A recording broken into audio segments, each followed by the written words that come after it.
చెన్నైలో శిక్షణ పూర్తి చేసుకున్న ట్రైనీ అధికారులు విధుల్లో చేరుతున్న సందర్భంగా నిర్వహించిన కవాతు ఆకట్టుకుంది.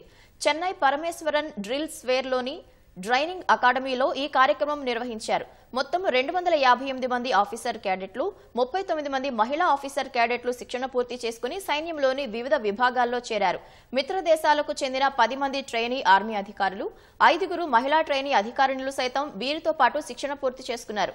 పాసింగ్ అవుట్ పరేడ్ కార్యక్రమానికి vice army chief general NS Rajasubramani హాజరై గౌరవ వందనం స్వీకరించారు.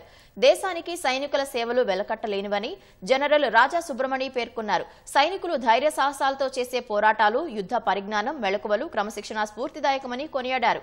ఈ కార్యక్రమానికి ట్రైనీ అధికారులు, కుటుంబ సభ్యులు కూడా హాజరై ఉల్లాసంగా గడిపారు.